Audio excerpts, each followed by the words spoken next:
Hello my fellow readers and welcome back to another reading related video. I know this looks really weird as to where we normally meet. Most of the time I film on my phone and then transfer this from my computer to edit, but today we are actually on my computer. You are on my web camera that I use for my streaming and just things that aren't related to you, but you get to use them today. And even though it looks a little bit funky, I do promise that it is for a reason. I do promise, and it is a good reason. We are already in August, which means that we have officially made it halfway through the year of 2024, which to my mind is absolutely just boggling and crazy insane that we've already made it halfway through another year of life. But I completely missed out on everybody doing their 2024 mid-year wrap-ups because I was in a book slump, and even though I was book slumped in June and part of July, I still want to participate in the mid-year wrap-up. Now, am I late to the mid-year wrap-up? Of course I am. I'm late to every trend or anything that ever happens ever. It's kind of like my thing, if you don't know that. I really just don't follow trends until it's like years, months, or sometimes just a really long time later. But hey, only 1 month late to a mid-year reading wrap-up is not too bad by my standards.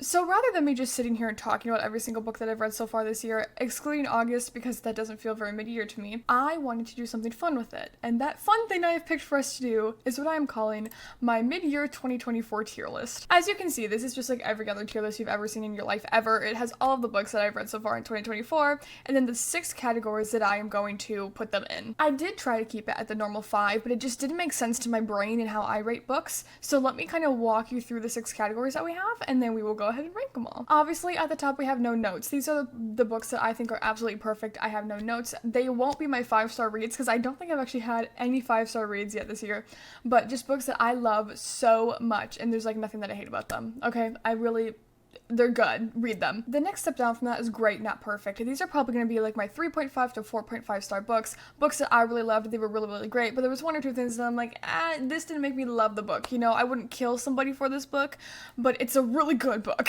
Under that, we kind of had the mid-tier books. They're not my favorite, but I still recommend them. These are probably going to be like my 3.5 star books. These will probably be mostly books that I liked, and I'm like, oh yeah, you can read it if you like this, or if you like that, but if you don't like it, I wouldn't read it. You know, pass it up, go on to something else. Our 4th category that we have is okay, you can skip this one. These are books that were okay, but you can skip them. Most of the books that will probably fall into this category are books that I've read that were assigned for school, books that I've been carrying around since middle school, or ones that are just weird for me to pick up in general. Our 5th tier is what was this, which is genuinely exactly what it sounds like. What was this? Like, what did I read and why did I read it? These are gonna be like my 2 to 3 star reads that I'm just like, don't do it to yourself, you know? It's not worth it in my professional opinion. And then of course we have the final category, which is DNF, which is did not finish. I didn't finish the book. I couldn't be asked to finish the book because it was that bad. But now that you have a little rundown of the categories, let's start to rate these books. I inputted these photo files in no specific order, so I will be going through these in no specific order. The book that we start with might be from May, and then we'll go back to February. You know, like it's not time chronological. We're just gonna go with what's up here. With that being said, let's start with our first book, which is You Are Fearless. This is a Taylor Swift inspired book, which is literally meant for children. It is a children's book. I found it in the children's book section,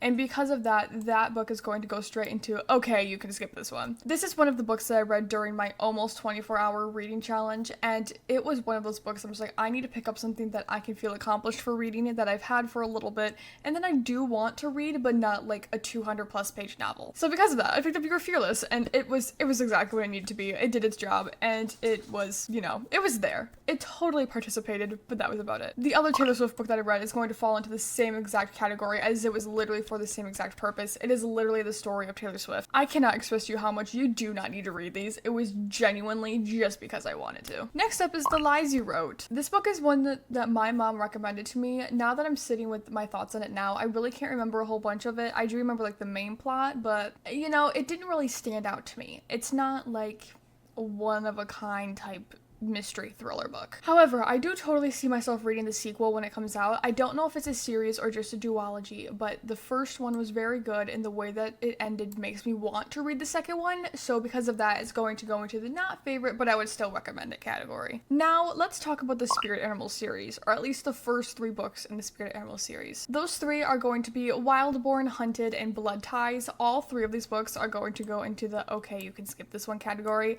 because they are books that I have been carrying carrying around since I was in 6th grade. I talked about this series a little bit in my July reading wrap-up video, and they were literally books that I picked up because they were quick, under 300 pages, and I needed something to listen to while crocheting that would entertain me and want me to read books that were better, aka getting me out of my book slump. And those 3 books did just that. I have finished the series since the end of July, and it wrapped up pretty good. We'll talk about that in my August wrap-up, but overall, skip it. Nothing special.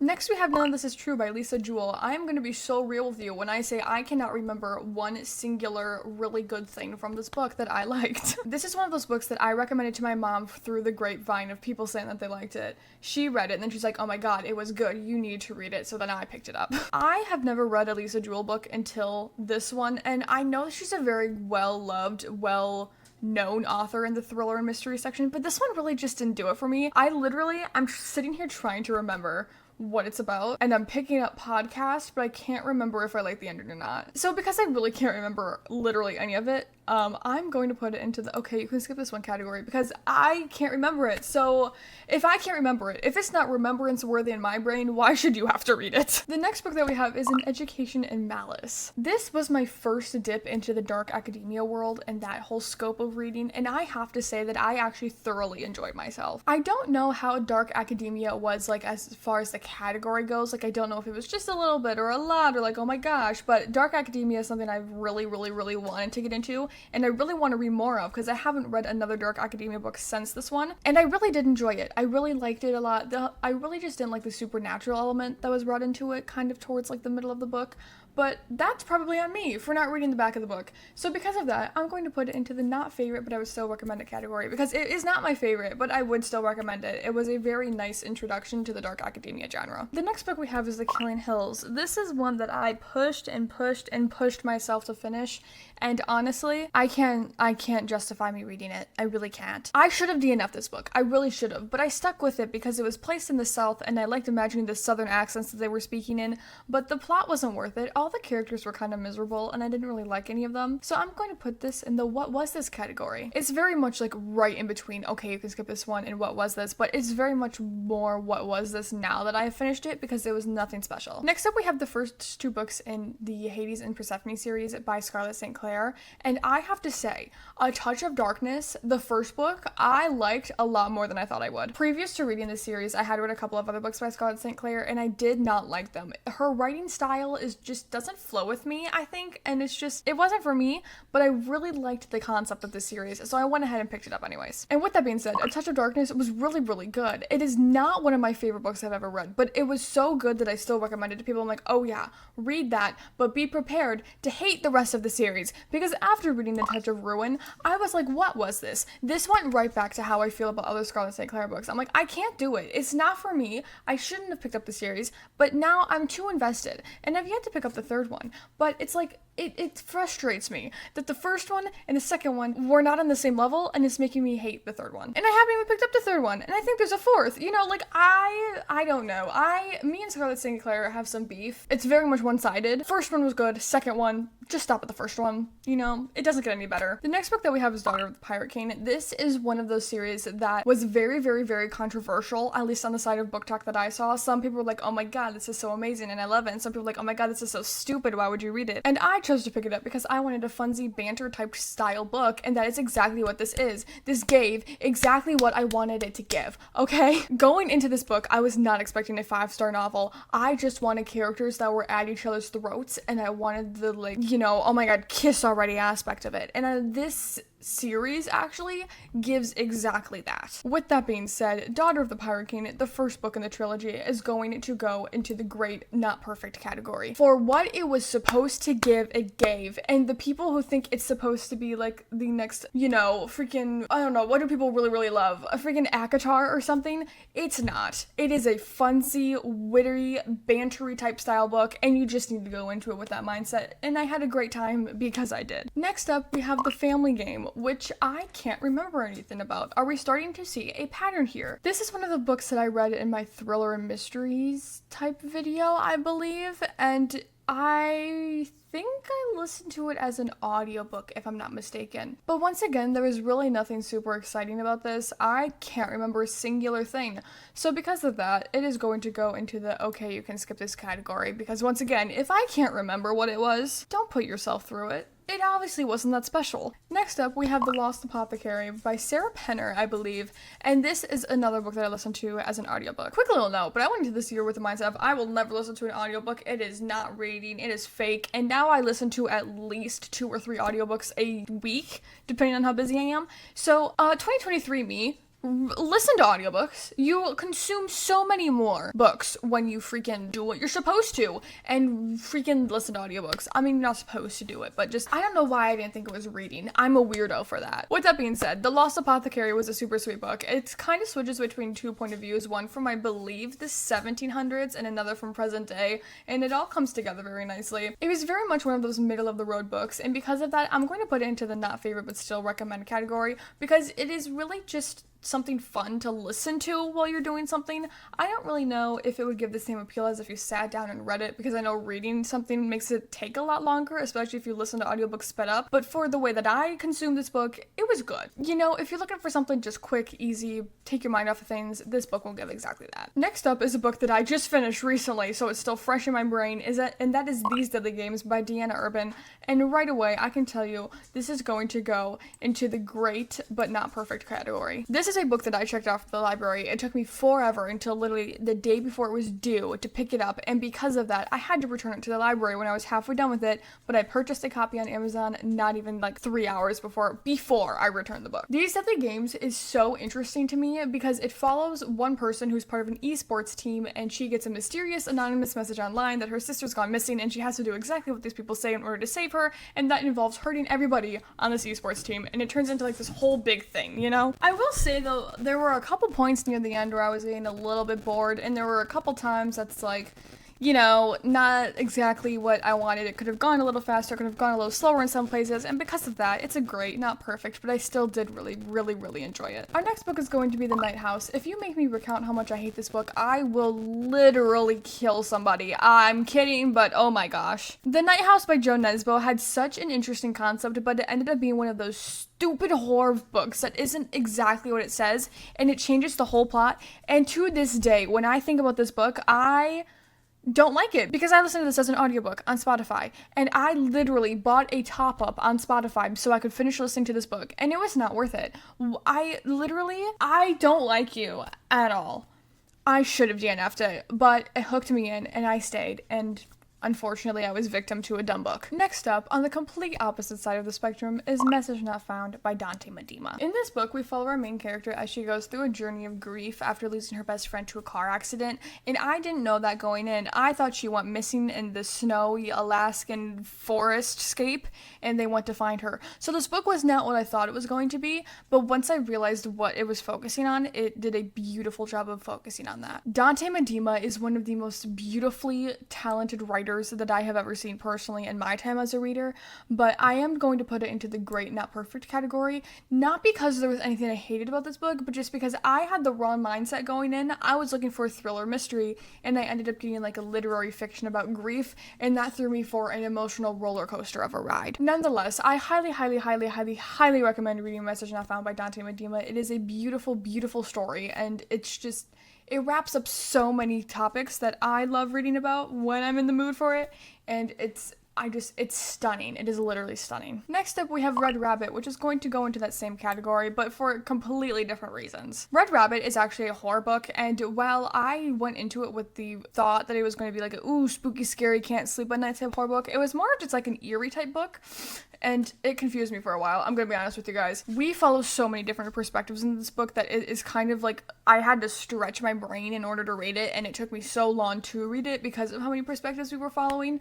But once you get the hang of reading so many perspectives. They all come together so beautifully to create this beautiful, just stunning novel, you know? And I love Red Rabbit and highly, highly, highly, highly, highly recommend it. The next one we have is going to be Child of Light by Terry Brooks. And if you did not hear my thoughts on this, oh my gosh, I will tell you right now. Terry Brooks has so many good reviews behind his books that I was so excited to pick up Child of Light because I saw the third one and that concept seemed amazing, but obviously you can't start with the third book in this series, so I wanted to start with the first one. And what in the actual heck was this book? The first 2 chapters, I was entertained, I was hooked, I wanted to know what was going to happen, but the second that we hit what the actual plot was, it was lost on me. It was weird, it was dumb, and I didn't like it at all. I really didn't like it. I said this in my July wrap-up video, but I wish that I had DNF'd this book because there is no way in heck that if I knew what this book was actually about that I would have picked up and read it, because to me these types of books are pointless, okay? I get it could be like a building block for another book. I don't want that. I just wanted a story and this did not give that. I did not like this. I do not recommend reading Child of Light. Do I recommend Terry Brooks? I don't know. He and we also kind of have some beef. He and Scarlett St. Clair are sitting on like a judges panel and I am judging them, okay? The judging panel is getting judged. But, with that being said, let's move on to the next book, shall we? Next up we have The 12 Days of Murder, and I'm gonna be real with you. Can't remember anything about this book. I am so good at not remembering anything about these books. I do know that this book takes place in like a snowy scape during Christmas time mystery type thing, obviously.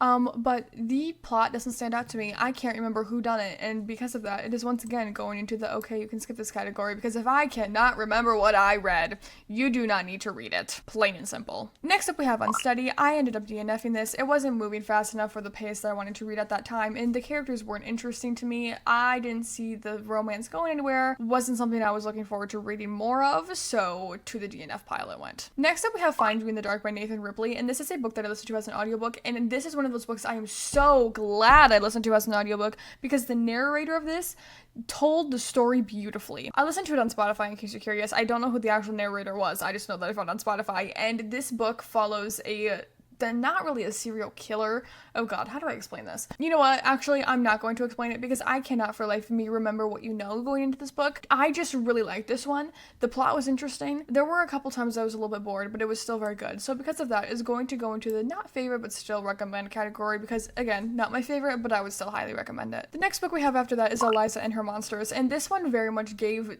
the same vibes as Radio Silence by Alice Oserman that I read last year, which is why I think I love this book so much. We follow Eliza, our main character, as she writes this webcomic which makes her super duper totally famous online, but no one in her actual life knows that it's her, and it's one of those like crossover things, you know, like where no one knows, but she has like these online friends, and she ends up making friends with people who like her comic online, and they talk about it, but they talk about it as if Eliza is not the one who makes it, and it's just one of those beautiful coming of age stories, I guess, but it revolves more around like webcomic internet stuff than I think what normal coming of age stories would revolve around, if that makes sense. With that being said, Eliza and Her Monsters is going to go into the great not perfect category, not because I have nothing bad to say about it, but because it is so similar to Radio Silence by Alice Oserman that is probably part of the reason that I love it, because I loved Radio Silence by Alice Oserman, and I don't know which one came first, and I don't know if one, you know, plagiarized the other. I don't know if there's a drama behind it. I don't know anything.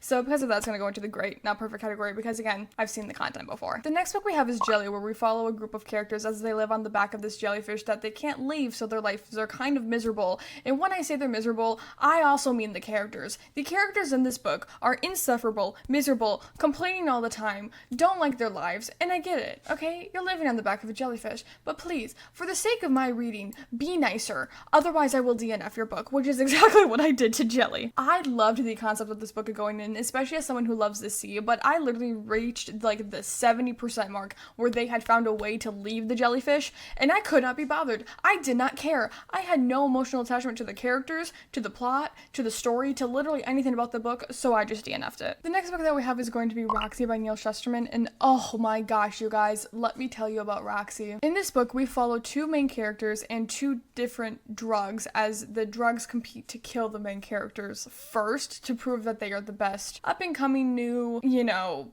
drug, honestly.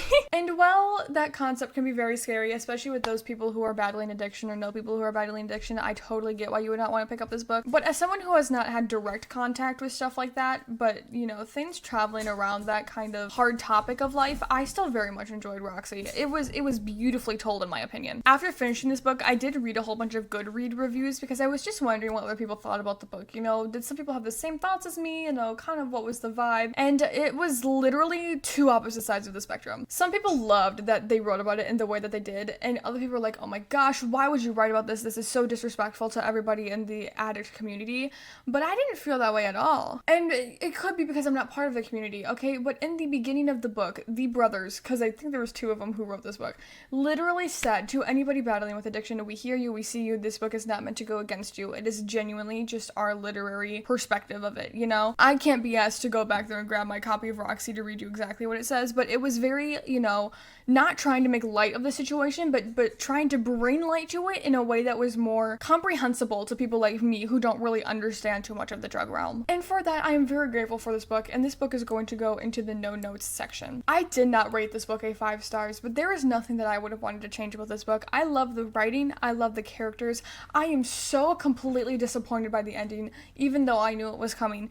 And, you know, it's truly like, I can't even explain to you, like, how much I love this book, because it truly, it's beautiful in the most horrible way possible, if that makes any sense at all. Nonetheless, I would highly recommend this book, but please read the trigger warnings before you go into it, because it covers some very serious topics. The next book that we have is Silver in the Bone by Alexandra Bracken, and this is so beautiful. Oh my god. Going into this book, I was so enthralled by the concept, and I'm gonna be real with you when I say I can't remember most of the middle of the book, but I do remember enough points that I know when I finish this book, I made a TikTok about it because that is how much I loved it, and I believe I gave it 4.5 stars. Like, this has been one of my favorite reads so far this year, even if I cannot remember most of it, and because of that, I'm going to put it into the great not perfect category. Not because there's anything that I have negative to say about it, although, you know what, there are a couple things, so that is why it goes into the great not perfect category. I think that the way that the book was written was beautiful. I love where the story went, but I feel like we kind of got stuck somewhere,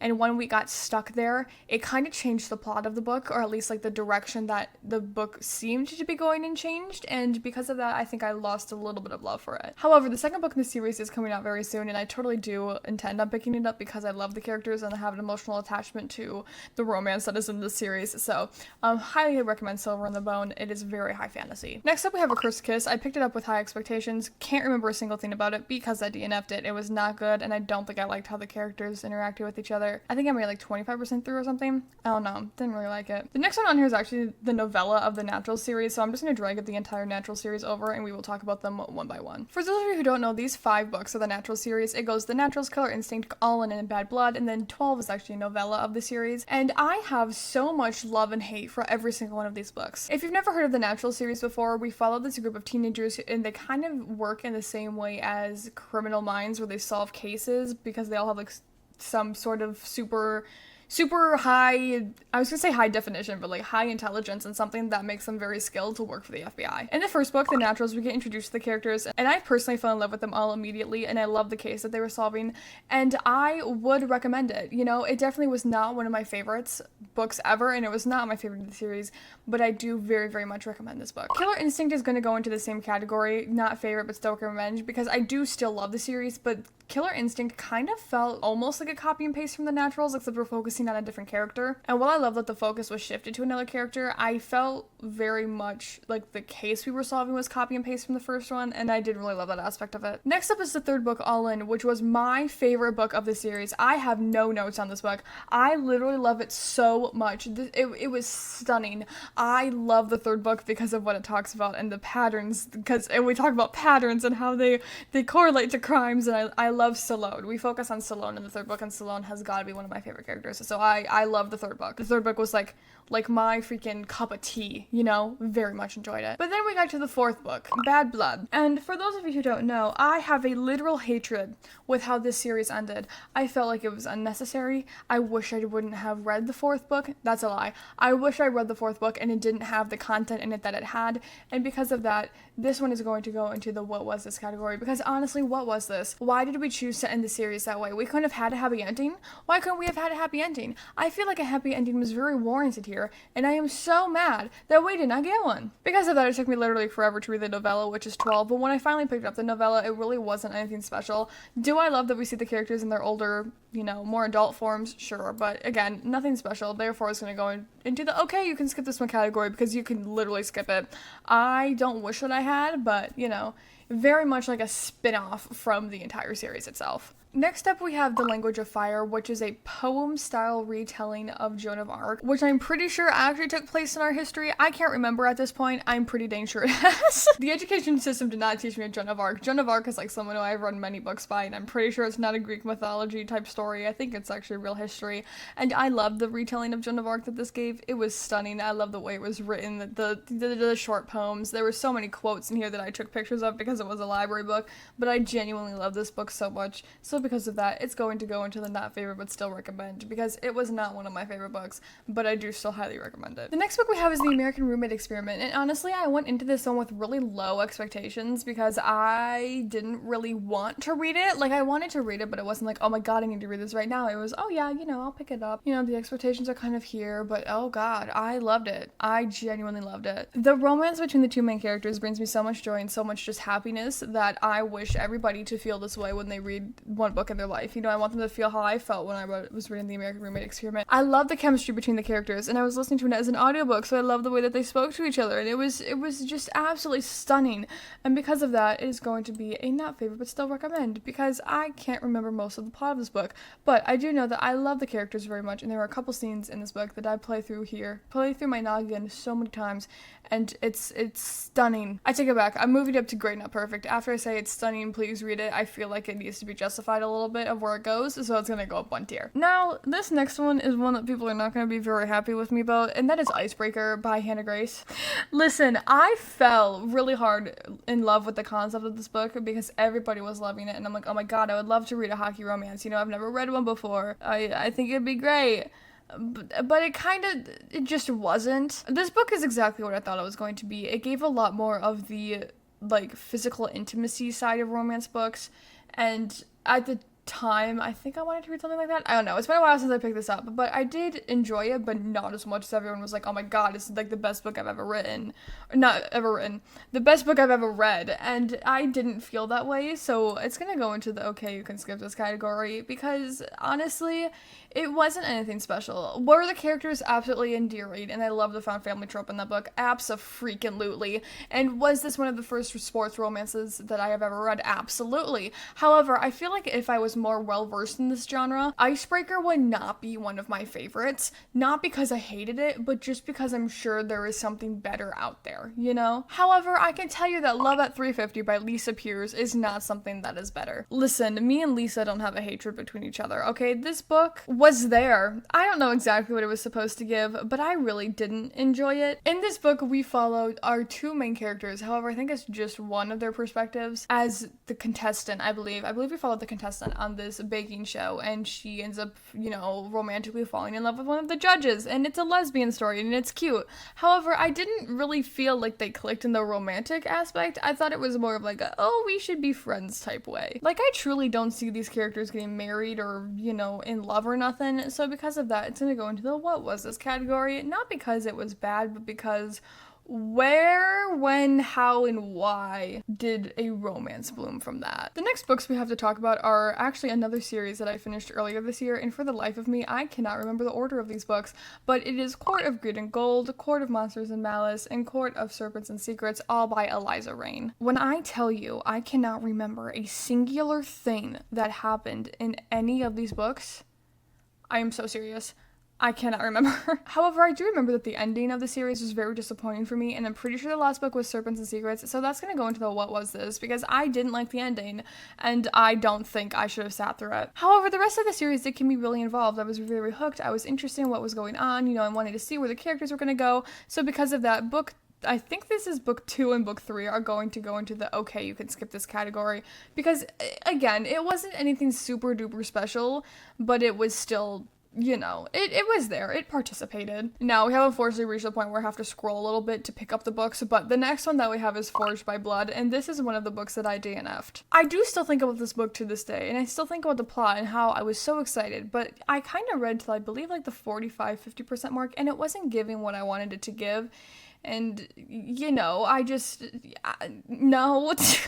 No. The next book that we have is going to be The Housemaid's Secret by Frida McFadden. I read The Housemaid back in 2023 and I did not like it. I thought it was a middle of the road thriller, kind of how I feel with most of Frida McFadden's thrillers, if I'm going to be real with you. I'm so sorry. Apparently I'm not a Frida McFadden girly. And because I really didn't love the first one, like I wasn't in love with it, you know, I've seen the concept before, I think the second one kind of fell flat for me. So I'm going to put it into the okay, you can skip this one category, because to me, I could have skipped it. And honestly, I should have skipped it. I should have read literally something else or a different thriller, because I know the third one of the series came out and I'm still debating whether or not I'm going to pick it up. Not because I have like an attachment to the characters, but because I'm just curious of does it get better, or am I truly just not a Frida McFadden girly, you know? Actually, you know what? I take that back. Maybe I'm not a mystery and thriller girly, because this book, The Only One Left by Riley Sager, goes into the same category. Okay, you can skip this one.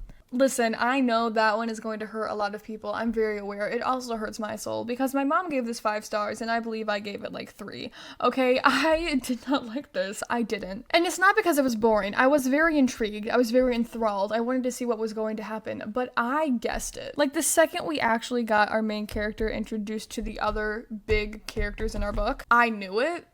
And because of that, it kind of was like, oh, well, this sucks. Maybe I'm just too good at guessing mystery thrillers. Maybe that's my issue. I don't know, but looking at this, I really don't have many mystery thrillers that are higher than, well, there's 2. Well, yeah, you know, I don't know. The next book that we have is Do You Want Me by W. Winters, and I picked this up on Kindle Unlimited thinking it was like a one-off, but it was actually part of a series that I didn't know until I was finished with it, because nowhere on Goodreads or Kindle Unlimited did it say, hey, this is a prequel to a series. That would have been nice to know, Mr. W. Winters. Actually, I believe it's Mrs. W. Winters. I apologize for misgendering you. But, like, I had no idea that this was part of a series. I read it and was thoroughly confused by what I was reading, but read the whole thing thinking something would happen, and nothing happened. Maybe if I read the series, I will understand that book a little bit more, but for right now, it's gonna stay exactly where it is, because I should not have read that. Dumb, silly me. The next book that we have is If This Was a Story, or If This Were a Story by Beth Turley, I believe is the author, and I DNF'd it. I did. This book follows someone who's in middle school. I have had this book since middle school, and it is very much revolving around bullying and that type of thing, and I personally do not want to read about that at my age. I want to read better things, and because of that, I did DNF this book. The next book that we have is The Locked Door by Frida McFadden, and I, for the life of me, cannot remember the plot of this book. Oh, no, you know, it's there. Yeah, you can go ahead and skip that one too. I'm just not a thriller mystery Frida McFadden girly, and I really want to be. That is why I keep picking up her thrillers and mysteries, because I want to find one that I like, okay? I've yet to, but I am determined to find a Frida McFadden book that I give at least 3.5 stars, okay? It hasn't happened yet, but one day, I believe that it will. The next book that we have is Her Wild Roommate by Adele Knight. This is a one-off that I got in Kindle Unlimited, and it is a true one-off, okay? I didn't mess up like I did with the other one, and you know, you can skip it. It was literally nothing special. I wanted something quick, easy to get me on the, oh, I finished a book hypeline train, and that is exactly what it did. It did its job, but I can't remember a single thing about it now that I'm sitting here with my thoughts. This book, however, The Last List of Mabel Beaumont, is the first book I finished this year, and it belongs in the no notes category. The Last List of Mabel Beaumont, I actually believe I gave 5 stars to? I can't remember, but it is a beautiful, compelling literary fiction story that I truly love. In this book, we follow a very elderly lady named Mabel as she loses her husband and then, you know, kind of goes through life without him. It's very much literary fiction, which I didn't think I liked very much, but apparently I do. Very off track, but, you know, it was very beautiful to see her going over her life and her thinking about what would have happened if she hadn't married her husband, and just retouching on the things that she loved of her childhood and the things that she held very dear to her heart when her husband was alive, and as she is still living, what she holds dear to her heart and what she chose to do with the final days that she has when her husband's no longer there. And I thought it was very sweet, and I cried, and it's gay, and please read it. You know, looking at the book that's left, maybe I should have ended on The Last List of Maple Beaumont, because The Undetectables by Courtney Smith is one that I DNF'd. I could not sit through the ending of that book. I only got 50% of the way through, and I couldn't do it. The main character that we're following suffers from some sort of hereditary disease that is incurable, and because of that, the main character was kind of insufferable, and I kind of hated her. You know, didn't like the book very much. This is my completed tier list. Wow, so apparently I need to pick up better books is what I'm kind of looking at this as. I don't know if I've ever actually tiered anything, and I feel a little bit weird looking at this now. However, I do love a lot of the books that are on the top part of this, do recommend them. Do read them. I enjoyed them, and I think that you will too. But with that, we have reached the end of our time together today. I know this video was a little bit of a weirder concept, but I wanted to do a mid-year review in, my style, and I think this kind of encapsulated that perfectly. Thank you guys so much for joining me today as we did a mid-year wrap-up of all the books that I've read so far this year. If you wanted to do a second half of the year thing with this, in December or maybe early January of all the books I read in the second half of 2024, let me know. But until then, you have a wonderful time with your books and your stories, and I hope that I have a wonderful time with my books and my stories. I need a couple higher rated books on there. But yeah, thanks again for joining me. As always, if you have any book recommendations, let me know. And until then, have fun in your own little book realms. Bye!